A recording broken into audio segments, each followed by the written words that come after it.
My late boyfriend and I, a 33-year-old man, were together for 15 years.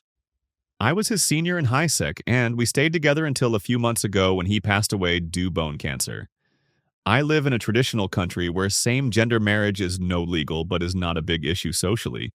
His parents kicked him out when he came out as gay at 17. My family took him in, helped him to finish high school, and were supportive the most they could. I work in human resource, and he worked in information technology. Since he started to work, he made good money. He saved enough to purchase a house 10 years ago. He was paying the mortgage all by himself. 4 years ago, he got the diagnosis. He reduced his working hours to take care of his health, and I stepped in to pay the mortgage. It was a hard battle, but cancer took him back in March. After he passed away, his family appeared in the picture, saying how they regretted not being in his son's life and stuff. Time went by, and a month ago they reached out to me asking me when they can expect I could give them the keys of the house. Since same-gender marriage is no legal, they could claim the house as their family. I told them that the house was in my name.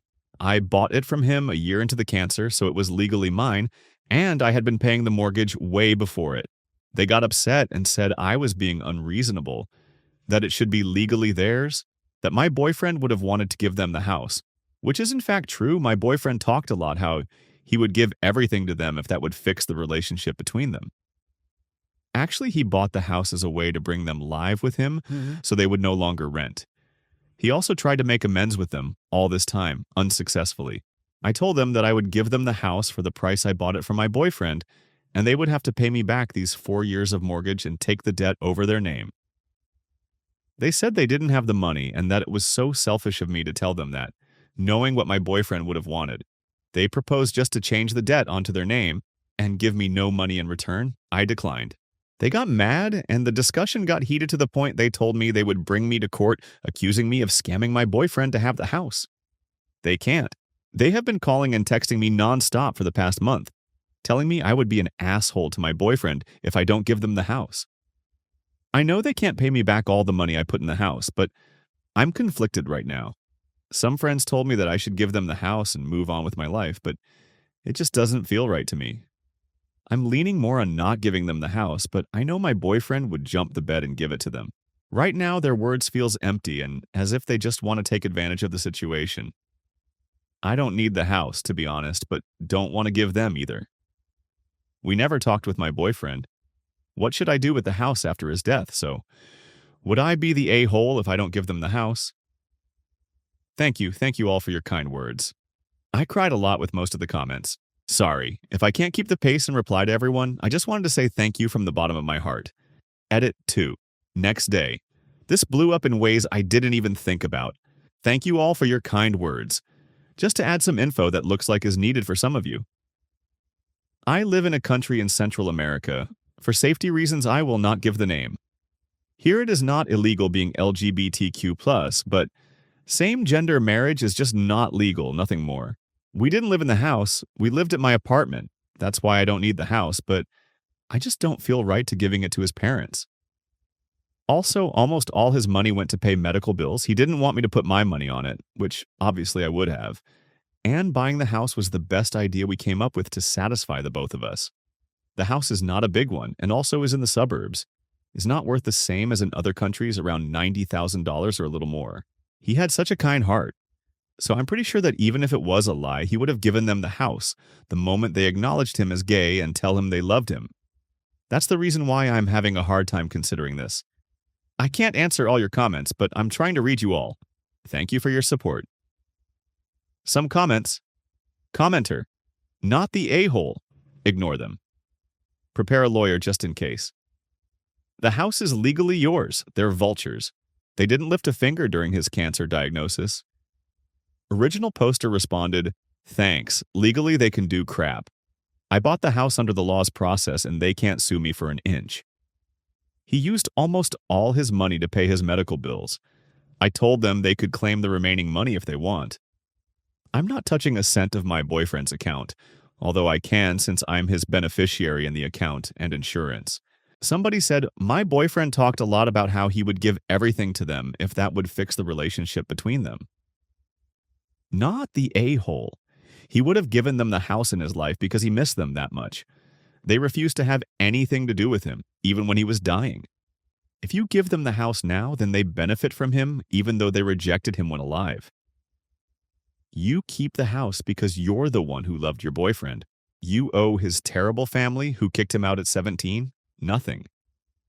Original poster responded, "That's reasonable. Thank you." Commenter, "Not the whole you don't find it at all suspicious that they didn't come around until after he died? I don't believe they regret anything. They just want his assets. I also don't believe your boyfriend would have wanted you to give them the house. While he was alive, he would have done that to mend the relationship. But now there is no opportunity to mend the relationship." Original poster responded, "Actually, we always joked about how he would have a hard time if his parents asked him to break up with me in order to win their love back. He really was desperate for their love, and I know he would be conflicted too. I did find suspicious why they appeared until his death. That's why I don't find their words honest and what is keeping me from giving them the house. I don't need it. Thankfully, I also have an apartment that I bought with my own money, but the house means a lot to us for give it to them." Commenter, "You did talk about what would happen to the house after he died when you bought the house from him, and it went into your name after the cancer diagnosis. You may not realize it, but that was him making sure you would be okay." Original poster responded, "We decided I had to bought the house so I could rearrange the mortgage and pay a lesser amount since I would have two properties in a single mortgage. I would have changed it back to him when the debt were cut a half. We trusted each other deeply, so we never thought a lot on this kind of stuff. If things were reversed, I wouldn't be thinking about whose name is on the mortgage either. Thank you for your words." Commenter, "Not the a-hole. I am sorry for your loss and that you are not even afforded the dignity of being legally considered a widower." Original poster responded, "That's something nice. My parents also told me that even if it's not on paper, you should feel proud that you have a marriage that lasted longer than most nowadays marriages." Commenter, "You were 18 and boyfriend was 15 when you started dating? He moved out of his house at 17, dating you for 2 years already, and you were 20 at that time, right? Sorry, just trying to get a full understanding of this situation before judgment." Original poster responded, "Well, I was 17 when we first met at school, and he was 14. We had some common friends in school, and we got along easily. In my country, school dates are from January through October, Central America. He was from February, I'm from October, so I officially was 2.5 years older than him. I asked him to be my boyfriend at his 15th birthday party. Yes, 2 months after we met. He kindly rejected me, and 2 months later he was the one asking me. I accepted right away. So we spent half of school year together. I was 20 when he got kicked out. I was in college already, and it was midterm for him. My family took him in so he could finish high school. They paid for the last year expenses and everything else related. I was starting to work, so I couldn't help him at all. His parents. Funny thing. They are not religious, my parents are. They are atheist or agnostics, I believe. They are just homophobic persons. Did the family know about his diagnosis? We told them from the moment he got the diagnosis, and they believed it was a scam to make them close again. Then I started to reach out to them to told them how the treatment was going, and after 2 years, they believed us. They only went to see him once, and they don't appear until his funeral. It was hard since they were the ones who should have made the arrangements, but they didn't. I had to move earth and sky to make it happen. My boyfriend always texted them he really wanted their love back. He tried to see them often, but they just met him at the door, and sometimes they let him in the house to talk. That's something I resent them for until today. Those suckers just talked to him at the front door. Sorry, I got heated up. I think I have so much hatred in me right now, and that's why I don't want to give them anything." To another commenter, "That hurts a lot, you know. When he got the diagnosis, he even felt a little relief because he thought his parents would be there for him, and they didn't. I can recall every single night since he has 17 when he cried because of his parents. He was a neglected child that only wanted his parents to hug him or love him. I truly despise them for that.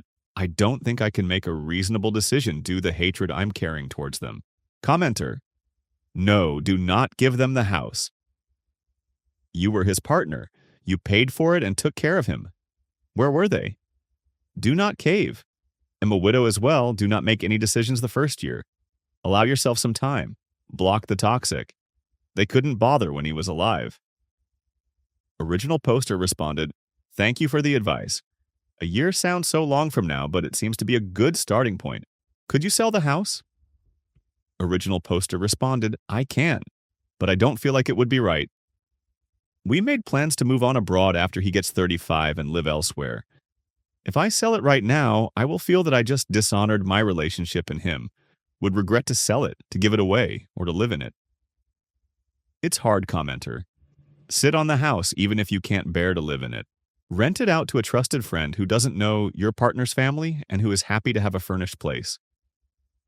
You can take your time going through his things over the next 6 months or a year or however long it takes, original poster responded. A very dear friend of mine also told me that she can pay me rent for the house if I don't need it, since she need a place to stay on when she came to the city. I wasn't giving a thought about it, but you are right. It sounds a good idea. She was a friend of him too. She doesn't need to rent the house. She would come and stay with us every other day, but she wants to do that to help me grieve. Thank you, commenter. I'm confused. Is the house completely paid for now? I think if he had really wanted them to have it, he had 4 years to prepare a will. Instead, he sold it to you and allowed you to make payments. Original poster responded, "In my country, you can't add or take out a name from a deed as other countries. You have to pay the deed completely, so what we usually do is to ask for a new loan, is bigger than pay. Previous deed is bigger than keep paying current deed. When it comes to properties, you can't sell it for less than the price it's stated in the audit the bank does before giving you the loan.